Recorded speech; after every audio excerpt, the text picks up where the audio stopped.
Bismillahirrahmanirrahim. Assalamualaikum warahmatullahi wabarakatuh. Perkenalkan, nama saya Syahrul Ramadan, NIM S1904066, kelas B Analis Kesehatan tingkat 2. Adapun judul materi saya itu pengaruh pemberian niacin dan kafein dalam model minuman berenergi terhadap fisiologi hati tikus Wistar jantan. Pendahuluan. Minuman berenergi adalah minuman non-alkohol berkarbonasi yang dirancang untuk menstimulasi sistem metabolik dan saraf pusat sehingga dapat memengaruhi performa fisik dan mental saat melakukan aktivitas. Salah satu komponen aktif dalam minuman berenergi yaitu niacin dan kafein. Saat ini penjualan minuman berenergi telah semakin marak, luas, dan beraneka ragam di pasaran, terutama di wilayah perkotaan. Sebagian besar minuman berenergi terutama dikonsumsi sebagai energi booster oleh para pekerja yang melakukan aktivitas berat, lama, dan butuh konsentrasi tinggi seperti pegawai kantor, buruh pabrik, maupun mahasiswa. Minuman yang dapat menstimulasi sistem saraf dan metabolik ini ternyata mempunyai sifat hepatotoksik pada sel hati. Laporan Daily Mail, salah satu harian di Inggris pada tahun 2011, bahwa terdapat seorang wanita menderita hepatitis akut akibat mengonsumsi minuman berenergi setiap hari selama 2 minggu. Pada tahun yang sama, terdapat laporan bahwa seorang laki-laki berusia 16 tahun mengonsumsi 15 botol minuman berenergi selama 3 hari, kemudian menderita hepatitis untuk pertama kalinya. Adapun untuk kasus di Indonesia, laporan tentang efek hepatotoksik minuman berenergi dalam bentuk jurnal maupun case reports masih sangat sedikit. Hanya terdapat sebuah artikel yang menunjukkan efek samping salah satu komponen dalam minuman berenergi, yaitu yang ditulis oleh Badan Pengawas Obat dan Makanan (BPOM) tentang efek samping kafein. Sampai saat ini belum ada penelitian lebih lanjut mengenai efek komposisi lain dari minuman berenergi. Tujuan penelitian yaitu ini adalah mengetahui pengaruh induksi niacin dan kafein terhadap fisiologi hati dan mengetahui dosis niacin dan kafein dalam minuman berenergi yang dapat menimbulkan gangguan fisiologi hati.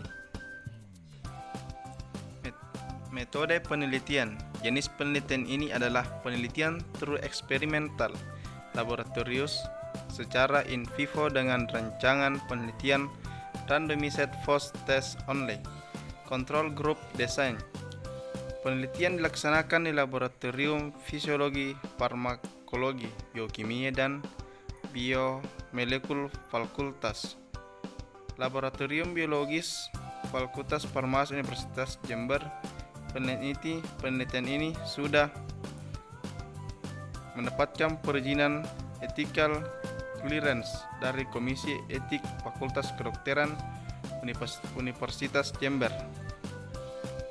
Sampel penelitian adalah 28 tikus ekstrain Wistar jantan berbulu putih, sehat, bergerak aktif, tingkah laku normal, dan berusia 2 bulan dengan berat rata-rata 150-200 gram. Tikus diadaptasikan selama 14 hari sebelum diberi perlakuan.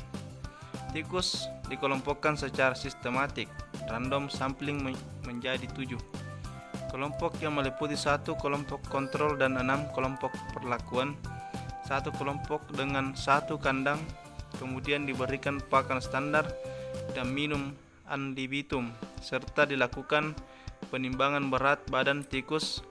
Semua kelompok diberikan perlakuan selama 49 hari di Laboratorium Fisiologi dan Farmakologi Fakultas Kedokteran Universitas Jember. Setelah 49 hari, diambil sampel darah dari jantung sebanyak 3 mili. Kemudian dilakukan pemeriksaan kadar AST, HALT, dan GGT di Laboratorium Biokimia dan Biomolekuler Fakultas Kedokteran Universitas Jember, serta Laboratorium Biologi Fakultas Farmasi Universitas Jember. Hasil penelitian.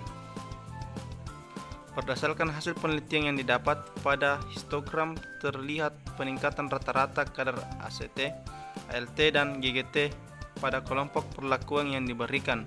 Tingkat dosis yang meningkat yaitu kelompok setara 1 kemasan per hari sampai dengan kelompok setara 10 kemasan per hari.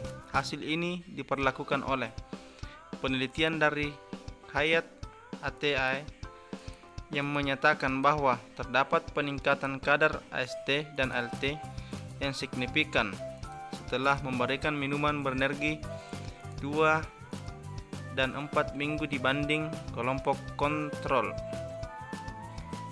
Pada uji analisis didapatkan hasil signifikan pada kadar GGT dan nilai kadar GGT berada di atas batas atas normal. Hal ini dikarenakan enzim GGT merupakan enzim yang bersifat spesifik di hati. Enzim akan meningkat apabila terjadi kerusakan hati kronis yang biasanya diakibatkan oleh gangguan kolestasis. Enzim GGT dimetabolisme secara lambat dan dikeluarkan ke sirkulasi dalam hal waktu yang lama, sehingga dijadikan marker kerusakan hati kronis. Uji analisis kadar AST dan ALT didapatkan hasil yang tidak signifikan, dan nilai kadar AST dan ALT masih berada pada nilai normal laboratorium. Secara teori, pada kerusakan kronis, kadar ALT dan AST berada pada nilai normal atau hanya meningkat sedikit atas nilai normal. Hasil ini diperkuat oleh review dari Tapa dan Walia yang menunjukkan bahwa pada kerusakan kronis hati terjadi sedikit peningkatan kadar ALT dan AST, yaitu sampai 1-3 kali di atas nilai normal. Baik, sekian dari saya. Saya akhiri dengan ucapan wallahul muwaffiq ila aqwamit thariq. Assalamualaikum warahmatullahi wabarakatuh.